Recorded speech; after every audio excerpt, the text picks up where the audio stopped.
क्या आपने कभी जिंक आलूद केल पर पांव रखने के खतरे के बारे में सुना है? हम में से बहुत से लोग समझते हैं कि जिंक की वजह से इन्फेक्शन होता है, लेकिन असल कहानी कहीं ज्यादा खतरनाक और हैरानकुन है। ये सब टेटन्स नामी एक जानलेवा बीमारी से जड़ा हुआ है, जो आपके जिस्म के आसाब को मफलूज कर सकती है। आज हम जानेंगे कि ये बैक्टीरिया कैसे जिस्म में दाखिल होता है, किस तरह जानलेवा साबित हो सकता है और आप खुद को इससे कैसे बचा सकते हैं। ये बीमारी आज की नहीं, बल्कि 2400 साल पुरानी है। 5वीं सदी कबल मसीह में यूनानी तबीब हिप्पोक्रेट्स एक बीमार जहाज के कप्तान का इलाज कर रहे थे, जो अजीब व गरीब बीमारी का शिकार था। इसके जबड़े सख्त हो गए, दानत जड़ गए, गर्दन और रीढ़ की हड्डी के पट्टे खचने लगे। हिप्पोक्रेट्स इस बीमारी का इलाज ना कर सके और 6 दिन बाद वो कप्तान मर गया। आज हमें मालूम है कि वो दुनिया के पहले रिकॉर्डशुदा टेटन्स केसेस में से एक था। आम तौर पर हम समझते हैं कि जिंक आलूद केल पर पांव रखने से जिंक की वजह से इन्फेक्शन होता है, लेकिन हकीकत इससे बिल्कुल मुख्तलिफ है। असल मुजर्रम क्या है? क्लोस्ट्रिडियम टेतनी नामी खतरनाक बैक्टीरिया, जो आमतौर पर मिट्टी, जानवरों के फजले और गली सड़ी पत्तियों में पाया जाता है। यह बैक्टीरिया स्पोर्स की शक्ल में सालों तक जिंदा रह सकता है, हत्ता कि इंतहाई गर्मी और खुश्क साली में भी। जिंक आलूद केल का असल खतरा यह है कि यह अक्सर ऐसी जगहों पर पड़ी होती है जहां ये बैक्टीरिया मौजूद होते हैं। अगर ये जल्द में चप जाए तो ये गहरा और कम ऑक्सीजन वाला जख्म बना सकती है, जो कि इस बैक्टीरिया के लिए जन्नत है। जब बैक्टीरिया जिस्म में दाखिल होता है तो वो एक इंतहाई खतरनाक जहर टेटन्स टॉक्सिन पैदा करता है, जो हमारे आसाब पर हमला आवर होता है।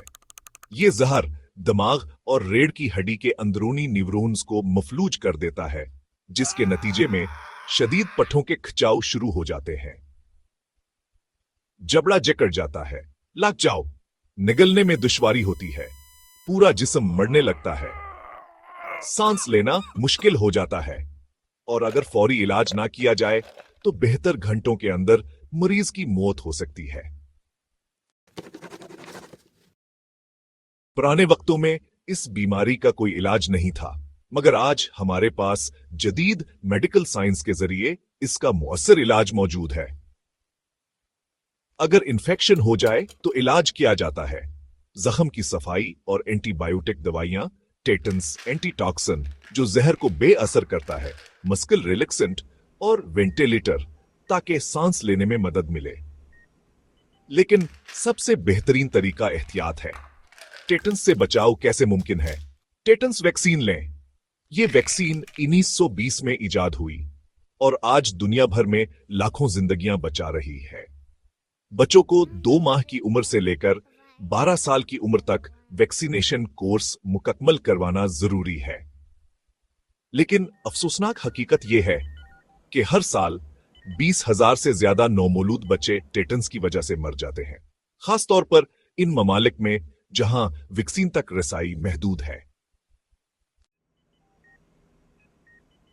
यह बीमारी आज भी लाखों जाने खतरे में डाल रही है, खास तौर पर इन ममालिक में जहां वैक्सीन की सहूलत महदूद है, जैसे कि जनूबी एशिया और अफ्रीका। अगर हामला मां को वैक्सीन ना दी जाए तो टेटन्स नौजायदा बच्चों के लिए जानलेवा साबित हो सकता है। लेकिन खुशखबरी यह है कि यह बीमारी 100% काबिले रोकथाम है। अगर लोग बाकायदगी से वैक्सीन लगवाएं और जख्मों की फौरी देखभाल करें तो टेटन्स का खतरा खत्म हो सकता है। तो याद रखें, अगर आपको किसी जिंक आलूद चीज से जख्म लग जाए तो फौरी तौर पर जख्म को धोएं और डॉक्टर से रजुआ करें। टेटन्स वैक्सीन लगवाना मत भूलें। अगर आपकी वैक्सीनेशन का वक्त गुजर चुका है तो फौरी तौर पर बूस्टर शॉट लगवाएं। क्या आपको मालूम था कि टेटन्स इतना खतरनाक हो सकता है? कमेंट्स में अपनी राय दें और ये वीडियो अपने दोस्तों और फैमिली के साथ शेयर करें ताकि सब इस जानलेवा बीमारी से महफूज रह सके। ऐसी मजीद मालूमाती वीडियोस के लिए हमारे चैनल को सब्सक्राइब करें और बेल आइकन दबाएं, क्योंकि इल्म ही जिंदगी बचा सकता है। Super, stay safe.